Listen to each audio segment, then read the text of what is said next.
butter is terrific. Saves you a lot of time. And our sugar and our egg.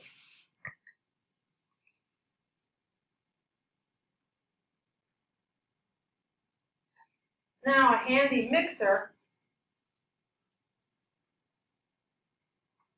And then the rest of our ingredients. This one does call for a little bit of milk, about 2 tablespoons, some vanilla. Of course, we have about, let me see on my recipe here, about 2 teaspoons of baking powder and about 2 cups of all-purpose flour.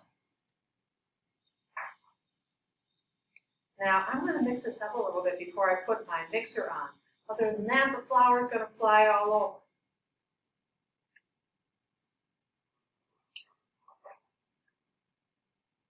Okay, here is our beautiful sugar rolled cookie dough. Now these are the kinds of cookies you have at the holidays. Christmas, Hanukkah, Valentine's Day, because you love to roll them out and cut them into shapes. And there I have my shapes. We've got heart for Valentine's Day. This is my little person. Let's see, I've got a dinosaur. That makes a great birthday cookie. And owls and cats. So much fun. Now the best part of this is decorating them. We're going to take a frosting, just a plain old vanilla frosting. Sometimes you can buy these in the store. You can make your own with a little bit of powdered sugar and butter. And put it on. And then, of course, what would a heart be without a little decoration? We're going to put some red sugar on top. Perfect.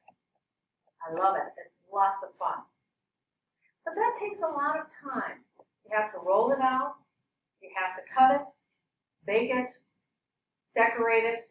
There's another thing we can do with this very same cookie dough. We can turn it into what's called a refrigerator cookie. It's the same dough, but what we're going to do is take the plastic wrap out.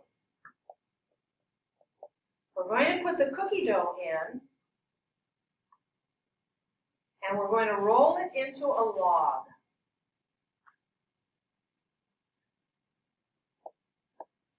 Just like that.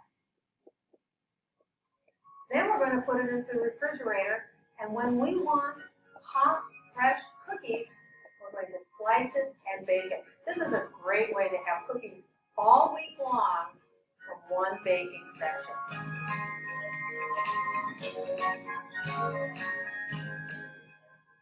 Baking can be quite a messy proposition.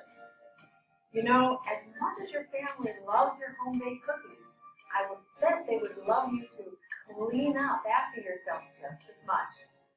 Now, if you like homemade cookies but don't want to have all this mess, there's some great convenience products on the market. All you have to do is open the bag and add a few ingredients, and you can have the smell and almost the taste of a homemade cookie. Come a little bit closer, because I'm going to reveal to you Grandma Miner's top secret recipe for peanut butter cookies. Are you ready? Okay. First, we're going to take 1 cup of creamy peanut butter.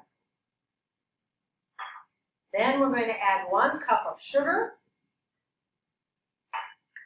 and 1 egg. That's it. Now we're going to cream that all together.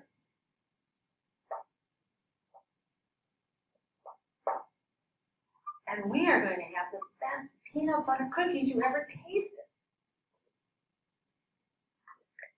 Okay, these are going to be molded cookies. We're going to take about a tablespoon and roll it into a ball.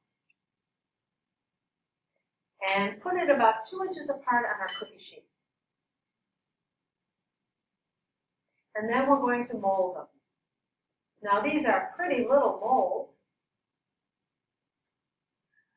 And we're going to dip it into sugar first and then down to create a pattern. It's pretty, but that's not how my grandma did it. She took a fork, dipped it in sugar, and pressed it one way, dipped it in sugar again, and pressed it another. These are the peanut butter cookies I grew up with. Now we just put them into a 350-degree oven for about 10 minutes and enjoy.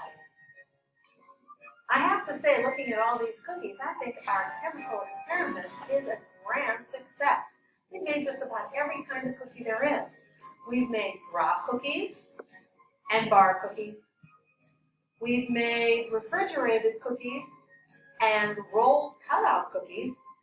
And now we want them to stay as good as they are now tomorrow. So we have to store them carefully.